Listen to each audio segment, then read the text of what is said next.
गुरुभ्यो नमः। हरि ओम। पूर्णमद पूर्णमिदं पूर्णात् पूर्णमुदच्यते पूर्णस्य पूर्णमादाय पूर्णमेवावशिष्यते। ओम शांति शांति शांति। आज सरल वेदांत का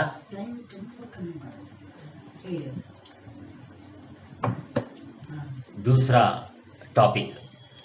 ये टॉपिक का नाम है अद्वैत, एकत्व। प्रातः सत्संग सुनकर लौटते हुए सोहन से मोहन ने पूछा, अजी ये कौन सी पुस्तक हाथ में लिए जा रहे हो? सोहन कहता है, वेदांत संदेश। अच्छा, वेदांत संदेश, इसमें वेदांत क्या संदेश सुनाता है? ये लिखा होगा। हाँ हाँ, जरा हमें तो सुनाइए, वेदांत का संदेश क्या है? वेदांत का नाम तो मैंने भी सुना था, परंतु वेदांत शब्द का अर्थ और उसके संदेश सुनने का सौभाग्य अब तक प्राप्त नहीं हुआ था। कृपया अवश्य सुनाइए। तो सोहन कहता है, वेदांत माने वेदों का अंतिम भाग। वेदों का 3 भाग हैं, कर्मकांड, उपासना कांड और ज्ञान कांड।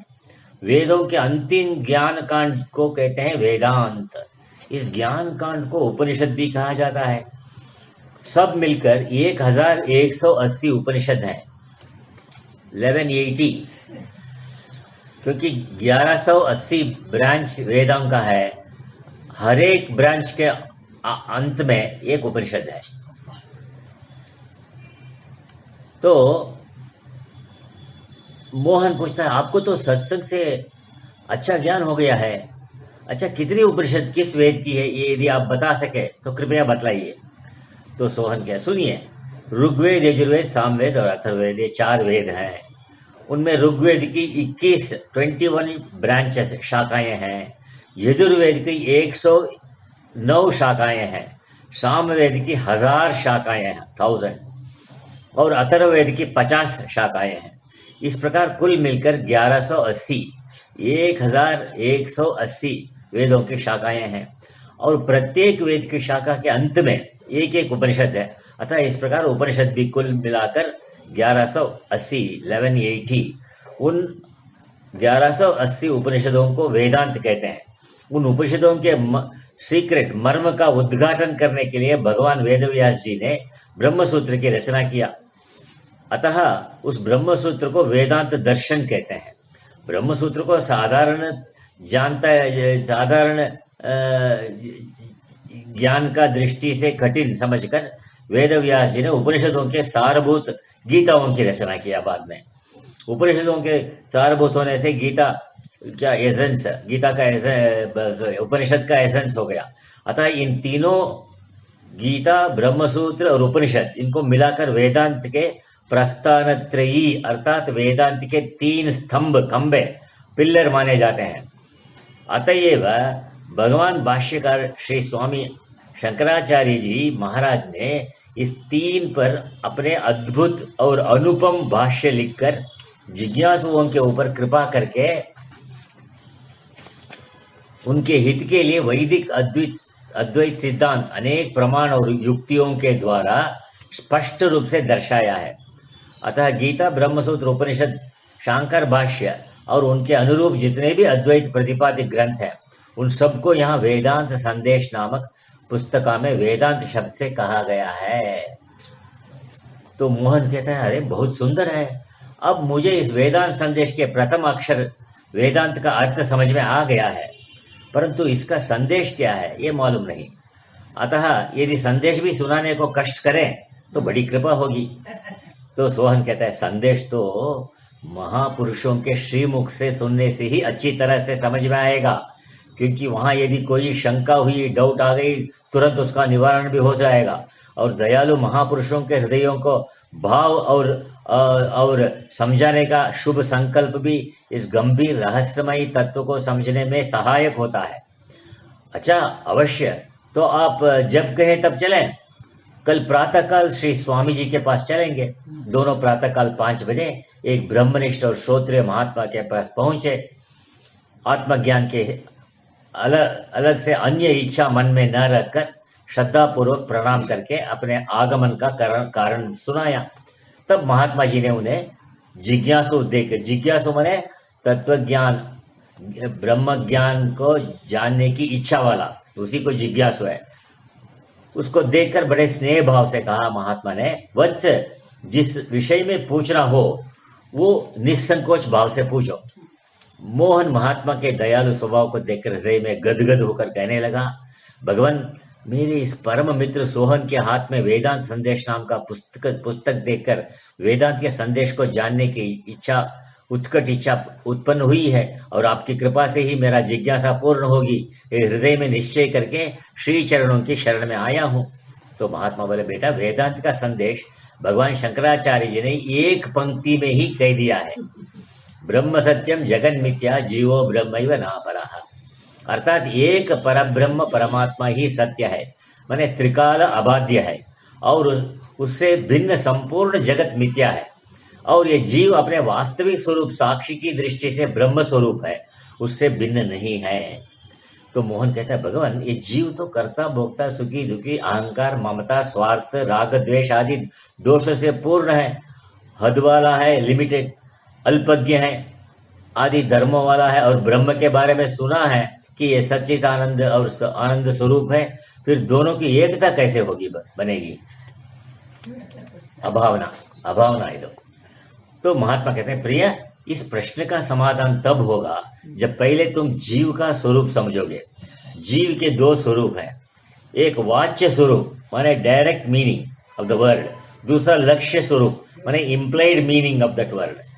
तुम्हें उलझन वाच्य स्वरूप को ब्रह्म समझने से हो रही है, उलझन में कंफ्यूजन, तुमको वाच्य अर्थ को तुम समझ रहे हो, डायरेक्ट मीनिंग, और शांकर वेदांत लक्ष्य स्वरूप को, जीव को ही ब्रह्म एकता कहता है, लक्ष्य स्वरूप। यही तुम्हारे दृष्टिकोण में और वेदांत के दृष्टिकोण में अंतर है। जब तुम वेदांत का दृष्टिकोण समझ जाओगे तब तुम्हारी शंका अपने आप दूर हो जाएगी। जो लोग जीव ब्रह्म की एकता पर झुगड़ते हैं उन पर हंसी आएगी तुमको, क्योंकि जिस कर्ता भोक्ता को तुम जीव समझ रहे हो उसको वेदांत ब्रह्म नहीं कह रहा है। वेदांत ब्रह्म कहता है जीव के लक्ष्य रूप साक्षी चेतन को। श्री स्वामी निश्चल दास जी महाराज ने श्री विचार सागर में लिखा है, युल गुरु, साक्षी ब्रह्म स्वरूप एक, नहीं भेद को गंध, राग द्वेष मति के धर्म, तामय मानत अंध। अर्थात साक्षी चेतन ब्रह्म है, इनमें भेद का गंध बने लेश मात्र भी नहीं है। ये राग द्वेष आदि धर्म तो चिदाभास सहित मन बुद्धि के हैं। जो व्यक्ति साक्षी में राग द्वेष मानता है वो अंधा माने अज्ञानी है।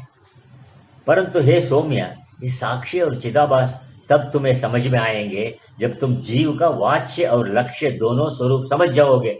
अब तुम्हें जीव का वाच्य स्वरूप समझने के लिए दृष्टांत सुनाता हूं। एक वृक्ष पर कुछ पक्षी बैठे थे।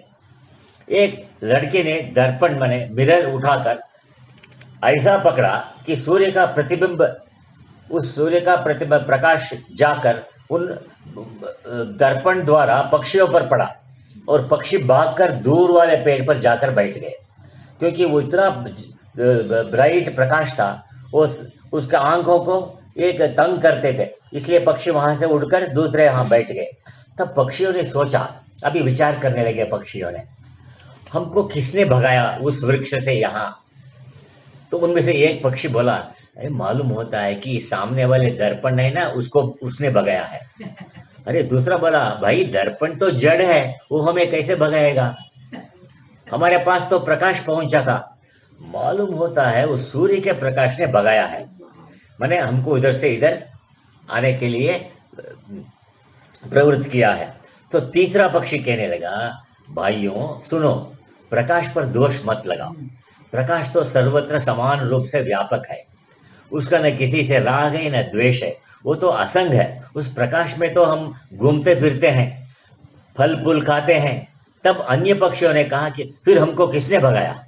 तो एक वृद्ध पक्षी ने ये सब सुन रहा था, वो कहा, सुनो, मैं तुम्हें इसका रहस्य सुनाता हूं। वास्तव में न अकेले दर्पण ने भगाया, न केवल प्रकाश ने, परंतु दर्पण में आए हुए सामान्य प्रकाश के प्रतिबिंब रिफ्लेक्शन ने भगाया है तुमको। अब देखिए, यहाँ तीन पदार्थ हैं, एक दर्पण दूसरा दर्पण उपहित सामान्य प्रकाश, दर्पण में पड़ा हुआ सामान्य प्रकाश उपहित, जो प्रकाश सर्वत्र व्यापक है वो दर्पण में भी है। उस दर्पण की हद में, लिमिट में, माने उस जितना साइज है, आए हुए सामान्य प्रकाश को कहते हैं दर्पण उपहित सामान्य प्रकाश। तीसरा कौन सा प्रकाश है? दर्पण में आया हुआ उस सामान्य प्रकाश का प्रतिबिंब, अर्थात विशेष प्रकाश। जैसे यहाँ 3 पदार्थ हैं, वैसे जीव में भी 3 पदार्थ हैं। ये जो तुम्हें स्थूल शरीर दिख रहा है ना, ये जीव के कर्म करने तथा कर्मों का फल, दुख सुख दुख बोधने का स्थान है। इस स्थूल शरीर के अंदर एक 17 पदार्थों का एक सूक्ष्म शरीर है। तो 17 पदार्थ है, 5 ज्ञानेंद्रिया, 5 कर्मेंद्रिया, 5 प्राण, मन और बुद्धि। इन 17 पदार्थों को मिलकर लिंग शरीर माने सूक्ष्म शरीर कहते हैं। इसमें प्रधान है मन और बुद्धि। ये दोनों अंतःकरण की शक्लें हैं। शक्ल माने स्वरूप। इसलिए सूक्ष्म शरीर में प्रधान अंतःकरण होने के वास्ते जीव के वाच्य स्वरूप में तो अंतःकरण गिन लो, और दूसरा अंतःकरण उपहित सामान्य चेतन, जो सामान्य चेतन सर्वत्र व्यापक है, वो अंतःकरण में भी है। उस अंतःकरण की उपाधि में आए हुए सामान्य चेतन को कहते हैं अंतःकरण उपहित सामान्य चेतन। और तीसरा अंतःकरण में आया हुआ सामान्य चेतन का प्रतिबिंब। इन तीनों को मिलकर जीव का वाच्य स्वरूप कहते हैं। अब तुम समझ गए होगे कि जैसे दर्पण में एक ही काल में और एक ही देश में 2 प्रकाश प्रतीत होते हैं, एक सामान्य और दूसरा विशेष। उसमें से एक सत्य होना चाहिए, एक कल्पित होना चाहिए, क्योंकि 2 सत्य पदार्थ एक देश में एक काल में नहीं रह सकते। पक्षियों का भागना कल्पित प्रकाश का कार्य है, माने आभास रूप प्रकाश का, माने रिफ्लेक्टेड लाइट का। सामान्य प्रकाश तो एक रस निर्विकार केवल सत्ता प्रदायक है, वो तुमको सत्ता अस्तित्व दे रहा है। उसी प्रकार एक बुद्धि रूपी पेड़ पर जो 2 चेतन है, एक सामान्य चेतन, दूसरा विशेष चेतन बुद्धि में, उनमें से सामान्य चेतन सत्य है और विशेष चेतन कल्पित है। क्योंकि 2 सत्य चेतन तो एक काल में एक देश में रह नहीं सकते। तो साक्षी स्वरूप सामान्य चेतन के व्यापक होने के कारण दोनों चेतनों के एक देश में रहना अनिवार्य है, माने एसेंशियल है। एक ही इसमें अनिवार्य माने एसेंशियल, नेसेसरी। क्योंकि साक्षी स्वरूप सामान्य चेतन के व्यापक होने के कारण और विशेष रूप चेतन एक दर्पण में सीमित दर्पण में आए कारण उसको विशेष कहते हैं। ये दोनों एक ही देश में रहते हैं। अतः जो कल्पित विशेष चेतन अर्थात चिदाभास है, वही कर्ता भोक्ता सुखी दुखी अल्पज्ञ राग द्वेष आदि धर्मों वाला है। वास्तव में भिन्न भिन्न धर्म अंतःकरण मन बुद्धि के हैं। प्रतिबिंब में उपाधि के धर्म आया करते हैं, परंतु सामान्य चेतन जो है उपाधि के धर्मों से रहित एक निर्विकार निष्क्रिय केवल प्रकाशक साक्षी चेतन स्वरूप है। जब वेद शास्त्र